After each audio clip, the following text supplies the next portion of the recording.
Assalamualaikum warahmatullahi wabarakatuh. Di sesi pertama ini, Ibu akan menyampaikan mengenai luas lingkup akuntansi dan kegunaannya. Nah, di sini sebelumnya kita harus tahu dulu apa itu mengenai definisi akuntansi, ya kan? Nah, di sini ya, definisi akuntansi dapat kita lihat dari dua, yaitu pertama menurut fungsi dan kegunaan. Nah, menurut fungsi dan kegunaan di sini akuntansi merupakan aktivitas jasa yang berfungsi memberikan informasi kuantitatif ya mengenai kesatuan-kesatuan ekonomi, terutama yang bersifat keuangan yang bermanfaat dalam pengambilan keputusan. Ya, yang kedua, menurut kegiatannya, akuntansi adalah seni mencatat, mengklasifikasikan dan mengikhtisarkan transaksi-transaksi atau kejadian yang sekurang-kurangnya atau sebagian bersifat keuangan dengan cara menginterpretasikan hasil-hasilnya, seperti itu. Selanjutnya, untuk akuntansi itu ya digunakan untuk semua entitas atau organisasi. Nah, di sini terkait dengan dasar proses akuntansi adalah ya data keuangan. Sehingga informasi di non keuangan seringkali tidak dapat dicantumkan dalam laporan keuangan. Nah, di sini tentunya akuntansi itu mencatat kejadian ya dan fakta yang terjadi, sehingga dasar yang harus dipegang dalam proses akuntansi adalah kejujuran ya. Nah, jadi harus benar-benar menganut prinsip kejujuran ya. Nah, kemudian akuntansi juga memproses data menjadi informasi sehingga kualitas informasi yang dihasilkan akan dipengaruhi oleh data yang diproses. Nah, jadi akuntansi digunakan memang untuk semua entitas dan organisasi seperti itu ya. Jadi selanjutnya adalah mengenai jenis perusahaan. Nah, jenis perusahaan yang akan kita pelajari itu ada 3 ya. Yang pertama adalah perusahaan jasa atau service company. Kemudian yang kedua adalah perusahaan dagang. Kemudian yang ketiga adalah perusahaan manufaktur. Selanjutnya terkait dengan bentuk usaha. Nah, bentuk usaha di sini yang pertama ada bentuk usaha perseorangan. Nah, perusahaan perseorangan itu apa? Yaitu perusahaan yang dimiliki seluruhnya oleh perseorangan untuk keuntungannya diri sendiri ya. Nah, sekarang keuntungan perusahaan perseorangan itu apa saja? Yang pertama, pemilik perusahaan mengendalikan secara langsung sehingga dapat dilakukan keputusan secara tepat. Nah, keuntungan yang kedua adalah tidak terlalu dipengaruhi oleh peraturan pemerintah yang ketat. Nah, keuntungan yang ketiga adalah keuntungan dinikmati sendiri. Nah, dan dengan demikian juga risiko usaha ditanggung sendiri. Ya, itu adalah bentuk usaha perseorangan keuntungannya. Nah, bagaimana kelemahan jika memiliki bentuk usaha perseorangan? Nah, yang pertama, kelemahannya kesulitan untuk memperoleh dana dalam jumlah besar. Ya, kemudian pemilik perusahaan menanggung beban utang dalam arti yang seluas-luasnya. Ya, kemudian yang ketiga, usia perusahaan sangat tergantung dengan usia pemilik perusahaan dan kebijakannya. Selanjutnya, keahlian manajemen yang terbatas.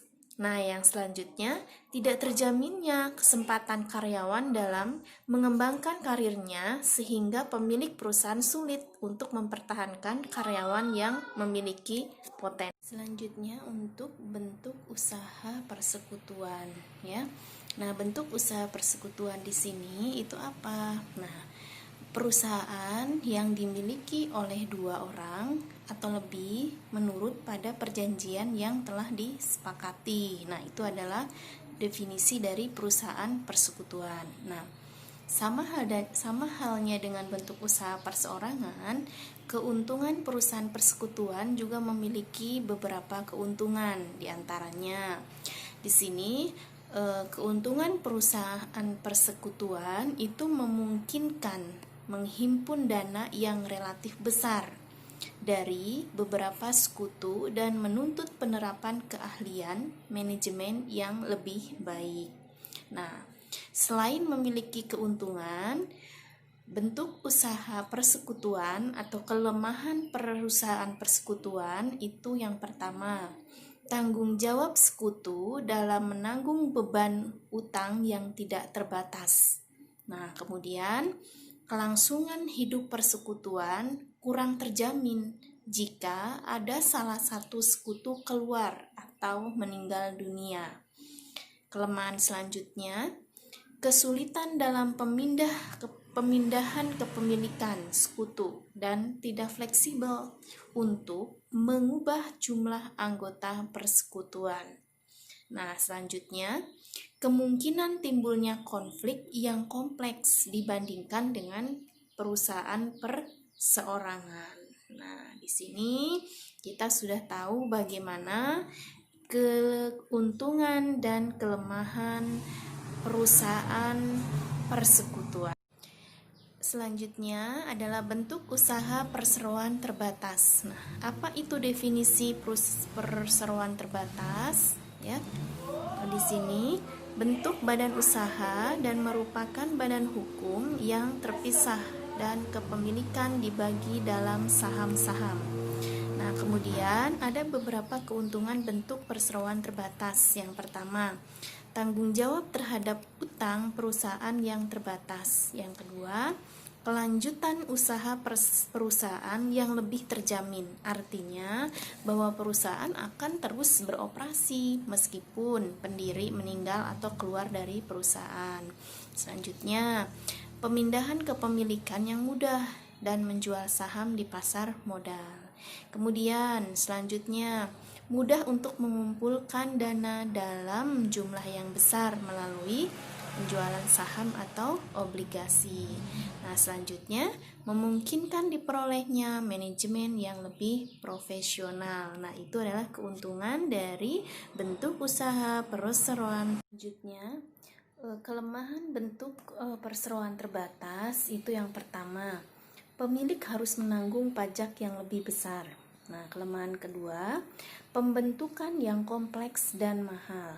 Selanjutnya, kemungkinan timbulnya agensi problem atau konflik antar kelompok yang semakin besar di dalam perusahaan. Nah, tentunya kelemahan selanjutnya adalah terkait dengan memerlukan biaya yang lebih besar untuk memenuhi peraturan pemerintah, ya kan, terutama yang berkaitan dengan pasar modal. Nah, jadi semakin kompleks perusahaannya, maka semakin besar juga permasalahannya, ya. Jadi tadi ada beberapa bentuk usaha perseroan, ya. Tadi ada bentuk usaha perusahaan, ya. Yang pertama adalah perusahaan perseorangan, yang kedua adalah perusahaan persekutuan, yang ketiga adalah perusahaan perseroan terbatas. Nah, adalah terkait dengan bidang profesi akuntansi, ya. Nah, di sini terkait dengan bidang profesi akuntansi itu ada istilahnya akuntan, ya. Akuntan yang dipekerjakan oleh sebuah perusahaan bisnis atau organisasi, ya, nirlaba misalkan, terikat pada akuntan internal atau akuntan manajemen, ya. Di sini tentunya akuntan internal itu dapat bekerja di perusahaan swasta, ya kan, atau dapat bekerja di organisasi pemerintah di sebuah perusahaan sektor publik. Nah, kita sebut dengan istilah akuntan sektor publik. Kemudian ada juga akuntan publik. Nah, jadi akuntan berikut stafnya yang menyediakan jasa berdasarkan imbalan bekerja. Nah, di sini tentunya kita kenal dengan istilah AP, ya, akuntan publik. Nah, di sini akuntan publik itu dapat memberikan jasa audit, ya kan? Bisa juga dapat memberikan jasa penyusunan laporan keuangan. Kemudian juga bisa memberikan konsultasi manajemen dan juga bisa memberikan jasa perpajakan dan lainnya. Nah, jadi profesi akuntansi itu sangat luas sekali, jadi diharapkan nanti Anda ketika sudah lulus Anda bisa menjadi seorang akuntan yang baik, yang jujur ya, yang memegang teguh kode etik profesi akuntan. Dan jangan khawatir, setelah Anda lulus nanti kuliah S1 akuntansi Anda bisa berprofesi di bidang akuntan seperti itu ya. Selanjutnya adalah terkait dengan pembagian akuntansi ya. Di sini ada beberapa pembagian akuntansi. Di antaranya yang pertama adalah akuntansi manajemen. Nah, ini adalah cabang akuntansi yang menghasilkan laporan keuangan bagi pihak intern organisasi atau manajemen. Kemudian yang kedua ada akuntansi keuangan. Nah, ini adalah cabang akuntansi yang menghasilkan laporan keuangan bagi pihak ekstern seperti investor, kreditur, dan Bapepam. Nah, kemudian ada istilah akuntansi pemerintahan. Nah, di sini adalah cabang akuntansi memproses transaksi-transaksi keuangan pemerintah yang menghasilkan laporan keuangan sebagai bentuk pertanggungjawaban pelaksanaan APBN atau APBD kepada rakyat melalui lembaga legislatif serta untuk kepentingan pihak-pihak yang terkait. Nah, itu adalah pembagian akun. Selanjutnya adalah terkait dengan kita tahu bahwa ada 4 pilar standar akuntansi Indonesia. Yang pertama ada standar akuntansi keuangan, kemudian ada SAK etap ya, standar akuntansi keuangan etap ya. Kemudian ada standar akuntansi syariah, kemudian yang keempat ada standar akuntansi pemerintahan. Kita tahu bahwa IFRS itu hanya diadopsi oleh standar akuntansi keuangan yang isinya adalah PSAK, pernyataan standar akuntansi keuangan. Kemudian SAK etap itu diluncurkan secara resmi pada tanggal 17 Juli 2009 yang efektif tahun 2011. Kemudian instansi pemerintah menggunakan standar akuntansi pemerintah. Nah, ini awalnya ada di PP 24 tahun 2005 atau Peraturan Pemerintah Nomor 24 tahun 2005 yang kemudian sekarang diatur di dalam PP 71 tahun 2010 yang berbasis akrual. Ya. Kemudian kita tahu bahwa tadi 4 pilar standar akuntansi yaitu standar akuntansi syariah ya. Kita tahu bahwa PSAK syariah ini itu ada di Dewan Standar Akuntansi Syariah ya. Kemudian kalau kita bicara SAP itu standar akuntansi pemerintah itu ada Komite Standar Akuntansi Pemerintahan ya. Nah, kemudian mengapa sih ada standar akuntansi? Pertanyaannya ya. Nah, di sini untuk keseragaman laporan keuangan, maka diperlukanlah sebuah standar akuntansi. Kemudian, mengapa standar akuntansi? Yang kedua adalah untuk memudahkan penyusunan laporan keuangan karena ada pedoman baku, ya kan? Sehingga meminimalkan bias dari penyusun. Nah, jadi jelas kan kalau ada standar akuntansi ya kan. Kemudian selain itu dengan adanya standar akuntansi juga memudahkan auditor ya. Kemudian memudahkan pembaca laporan keuangan untuk menginterpretasikan ya dan membandingkan laporan keuangan entitas yang berbeda ya. Kemudian selanjutnya juga mengapa adanya standar akuntansi itu pengguna laporan keuangan banyak pihak sehingga penyusun tidak dapat menjelaskan kepada masing-masing pengguna. Tetapi ketika ada standar akuntansi yang memang berlaku itu akan menjadi aturan ya, aturan baku atau pedoman baku ya kan, sehingga adanya keseragaman dalam penyusunan laporan keuangan yang sesuai dengan standar akuntansi yang berlaku. Nah, kemudian di sini mengapa standar akuntansi? Nah, jawabannya juga regulasi mengharuskan perusahaan dengan kriteria tertentu menyusun laporan keuangan berdasarkan standar. Nah, karena ini terkait nanti dengan Undang-Undang Perseroan Terbatas ya, Undang-Undang Pasar Modal. Nah, jadi sangat perlu sekali adanya standar akuntansi seperti itu ya.